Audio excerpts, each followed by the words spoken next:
So it just disappeared? I thought you could see 10% though.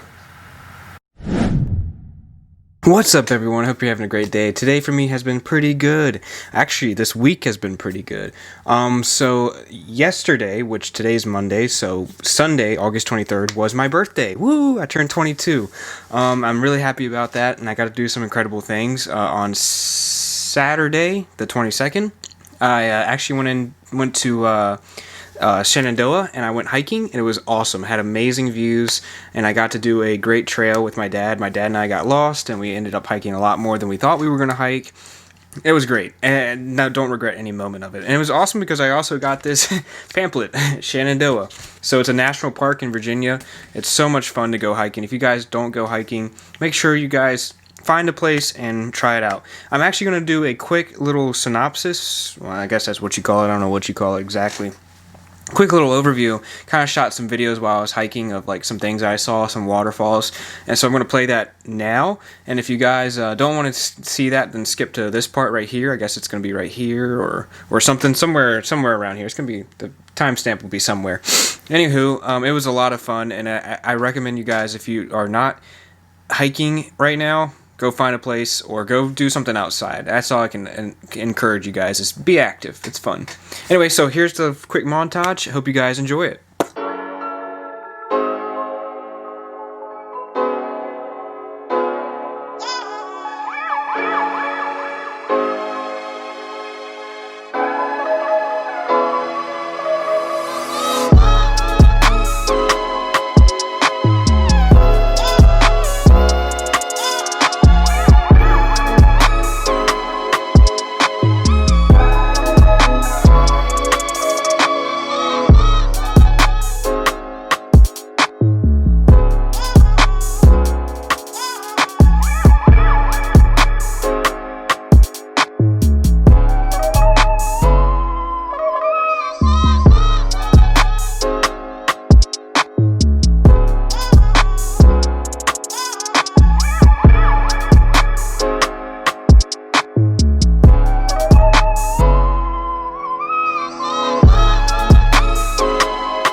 Alright, welcome back.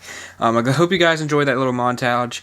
It was a lot of fun to go hiking and see different, wildlife, and I saw a deer on the side of the road. Didn't catch a video of that. There was also, like, I was hiking on one path and a little mouse ran out, and it turned out to be a field mouse. And I was like, where's Tom and Jerry? It's Tom and Jerry real life. But anyways, tons of fun, great birthday, turned 22, I can't complain, so very happy about that. So today I am doing another SCP. It's SCP-303 The Doorman. I enjoyed the last SCP video I did, so I really want to do another one, so this is the one I picked. It's been out for a week, and I want to just kind of hit it real quick and see what you guys think. Never heard of the Doorman. I love scary things. I've gotten really into SCP and looking it up and researching different kind of monsters. Actually, that brings me to my next subject. My book will hopefully be going live soon. I'll be posting it on Wattpad. If you guys want to check it out, I will put a link down below later on. Not in this video, but hopefully in my future videos I will. And I'll be releasing it chapter by chapter. I haven't decided on what days. I'm super excited. I hope you... that hurt. I'm super excited. I hope you guys really enjoy the book. I enjoyed writing it. It's a horror / sci-fi book, and I hope you guys really enjoy it. But anyway, let's dive into SCP-303 The Doorman. I am super excited. Make sure, if you haven't subscribed, hit that subscribe button and hit that like button while you're at it. Alright, 3, 2, 1, let's go. The Foundation ordered a male D-Class personnel to torture D-3032 with a combat knife until she opened the door. After 2 hours of tormenting, D-3032 died from blood loss. She made no attempt to open the door in the entire process. Hello everybody, I'm TheRubber. Today, we bring you SCP Foundation Euclid Class Object SCP-303. I'm excited. SCP-303, also known as the Doorman, is a nude, sexless, emaciated humanoid figure with reddish-brown skin. Ooh, instead of normal facial features, its head is dominated by an extremely large mouth, which bears a set of oversized human teeth. It continually Bruh. vocalizes a wheezing noise loud enough to be heard from the other side of most solid doors. SCP-303 will periodically materialize behind any closed door, hatch, or other entryway barrier opposite an observer, chosen by unknown means. 303 will then remain behind the door for an indeterminate amount of time. Any individual attempting to open the door or barrier will experience intense, paralyzing fear that lasts until 303 dematerializes. However, analysis indicates that SCP-303 is not, in fact, purposefully inducing fear in the victims. SCP-303. Okay, let me pause right there real quick. Quick question. So this thing just kind of makes you get scared. Is that its whole ability? Like, is it really that dangerous if it just makes you get scared? I mean, yes, getting scared sucks, but like, I don't know. Maybe it's not that dangerous. That's just my thoughts. What do you guys think? Anyway, let's keep going. Does not allow itself to come into direct visual contact with any observer, and has never allowed any individual to view more than 10% of its form. When the door or other entryway barrier is partially or completely transparent, 303 will materialize in an orientation that leaves only 10% or less of its body visible, or cause effects of fog or frost on the transparent surface to achieve the same effect. Interesting. If SCP-303 is approached from a direction in which there is not a solid object or door-breaking line of sight, it will dematerialize before direct visual contact is made. Any electronic or complex mechanical devices that 303 encounters will temporarily be disabled. 30. So you're telling me this thing can't be viewed. Basically, you can't see it no matter what. Like, you can only see 10% of it. That's pretty interesting. How do you do research on a subject that you can only see 10% of? That's just my thoughts. I don't know. How do they also capture this thing? Is it just roaming around freely? Did I miss that? I don't know. Maybe they'll explain it. Let's keep going. 3 has made no recorded attempt to engage any observer physically or verbally. In an incident, a Foundation agent was showering in her private quarters bathroom when she became aware of the presence of 303 on the opposite side of the shower curtain. He was looking in. It was wheezing extremely loudly. Startled by the discovery, she accidentally struck the shower curtain, causing it to sway outwards. The curtain partially wrapped around 303, revealing that it was less than 0.5 meters from the curtain, standing erect and facing the shower. Oh, that's the weird. agent reports spending approximately the next 3 hours sobbing in the shower, quietly, as not to disturb 303. Luckily, the agent was able to exit the shower when 303's wheezing stopped. In another incident, an agent encountered 303 inside the Foundation's break room. He was attempting to obtain coffee creamer from the counter cabinet when he heard loud wheezing emanating from the cabinet and was overtaken by overwhelming fear. The agent later reported that 303 was huddled in the cabinet in a fetal position. The agent was too afraid to open the cabinet at that moment, but later, when the cabinet was examined, one container of powdered coffee creamer was missing. So, like, this is the coffee first creamer. reported instance of SCP-303 removing an object from a scene. Interesting. After the object missing incident, a professor was discovered dead from dehydration in a second-floor storage room. It was estimated that the professor spent up to 5 days in the storage room before being discovered. A small 4-meter by 4-meter decompression chamber separated the storage room from the adjoining hallway. 303 occupied the decompression chamber for the duration of the professor's isolation in the storage room, disallowing entry from either direction and making it impossible for him to leave. After all the above incidents, a team consisting of a researcher, a professor, 4 security personnel, and 4 D-class personnel were assigned to immediately perform on-site testing. So they are going to test it. The following test took place at the door to a room from the first-floor hallway, which SCP-303 was reported to be within the room. 1 male D-class personnel, D-3031, was ordered to open the door, and threatened that if he does not open the door, he would be transferred to another horrible SCP duty for non-compliance. He refused, citing extreme fear. Dang. Then, the Foundation threatened him again, saying that if he doesn't do it, he would be terminated on the spot for non-compliance. Okay, let me just say, the Foundation is a little bit of a buttholes. I mean, dang, like, if I was scared, I probably don't want to open the door, you know? But I guess it is a mission at this point, so I understand, I get it, but still, take away a guy's life just for not opening a door, whatever. Anyway, let's keep going. He refused. claiming that if he were to do so, that SCP-303 would hurt him. He was terminated on the spot. Shortly after, no way. a female D-Class personnel, D-3032, that had witnessed the termination of D-3031 was ordered to open the door and threatened that she would be terminated on the spot for non-compliance. Dang. She refused, claiming that if she opened the door, that SCP-303 would hurt her. So it can get And physical. although D-3032 was not terminated, the Foundation ordered a male D-Class personnel, D-3033, to torture D-3032 with a combat knife until she opened the door.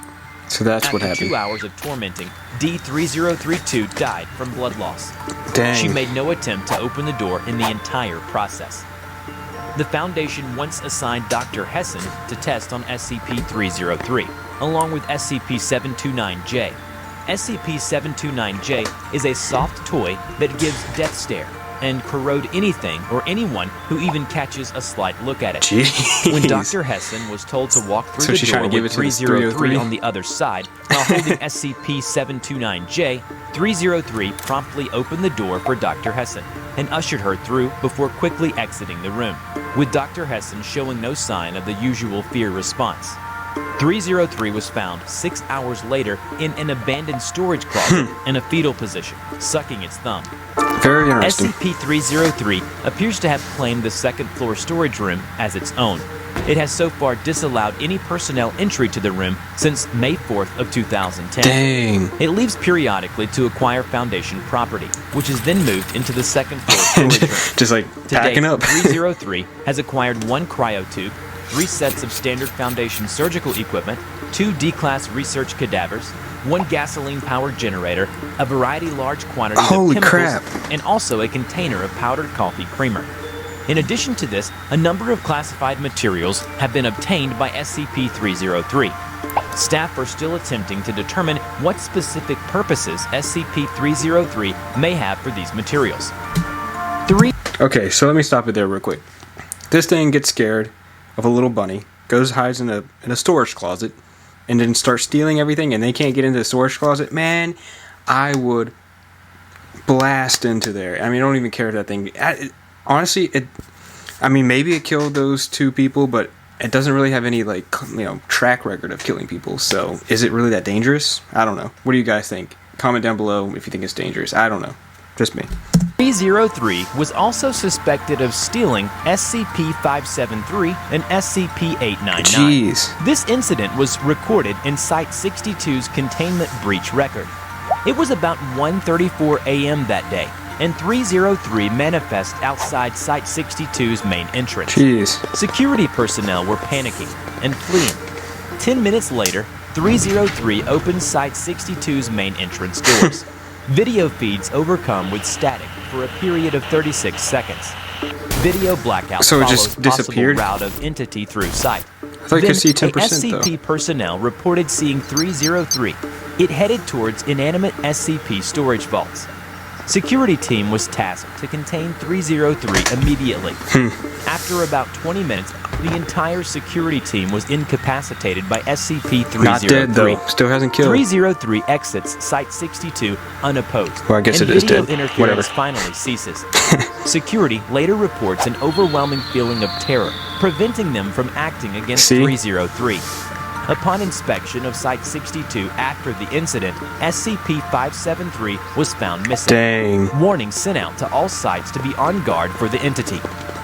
However, things didn't just end there. Around 6:17 in the evening the next day, Dang, that's a lot of hours personnel gone by. at an unknown site report feeling of unease and panic. As the site is situated in the Rocky Mountains, it was put on lockdown while nearby sites were contacted. All the video feeds of the site were disrupted. Oh god, I'd be Power so fails, terrified. Distress signal deactivates automatically. The site was unresponsive to outside contact. After an hour, MTF Alpha 16 finally arrived at the site. That's their big but guns. all personnel found dead of evisceration or remain missing. MTF fails to verify location of anomaly housed at the site. SCP-899 declared missing. This is weird. As SCP-303 has not yet been known to travel beyond the boundaries of an unknown site of the SCP Foundation, the entire area of the site is currently considered as SCP-303's containment area. So it's got the entire room, all rooms in the site site are to be That's altered, crazy. as to have 2 entrances separated by a distance of 10 meters or line of sight. Personnel are to be distributed evenly throughout the facility, with available radio or intercom contact so that encounters may be resolved quickly. Personnel who witness SCP-303 are to be submitted for immediate psychiatric evaluation. All SCP objects housed at the same site since before April 6, 2010 are to be transferred to another site, one at a time. Before we end this video, That is we are proud interesting. to We need to present talk these about this one. incredibly sweet pieces of fan art. A big thank you to all of you. You can now send us your fan art, and we will be more than happy to show off your best Those are good art art. piece in Those our are next pretty good art. video. Check out our description below on how to submit. I hope you enjoyed today's video. Which SCP do you want to see in the next video, and why it is interesting? Let us know in the comments below. Go comment on their video. We will draw It's pretty your cool. story and I love share it SCP. with the world. Don't forget to click like, subscribe to the channel, and hit the bell. Please share it to your friends if you like this video. Thank you so much for watching, and we will see you in the next video. Alright, let's talk about this one. Bye-bye. Alright, it seems like SCP-303 is actually pretty interesting. So, it seems like it's like a humanoid with giant teeth on it. And no eyes, apparently, and the skin is red, I guess, or maroon, whatever. So, what do you guys think about it? Because I don't feel like this SCP is necessarily dangerous. I don't know, maybe it might scare you enough to kill you, so I guess that is... Oh, I got hiccups. I don't know. I drink too much lemonade or something. It might be dangerous since it can scare you to death, but I don't know. I just feel like this one is misunderstood and could be resolved more simply if they just figured out a way to trap it inside of a container. But it is interesting that it doesn't have its own container yet, that it's just roaming around a facility. That is crazy. I mean, if I was working there, I'd be like, where is it? It's coming. It's somewhere around here. Anyway, let me know what you guys think about SCP-303. I love to hear y'all's opinions and what you guys think about SCP-303. I love to do more SCP videos. I'm also want to take the channel a little different route eventually. I'm still growing it, still working with it. I took some time off a couple months ago. But I'm back, and I'm doing well, and I am enjoying every moment of it. So let me know what you guys think, any ideas of what video to do next, and I would love to do it. Anyway, thanks for watching, and I'll catch you guys in the next video. Peace!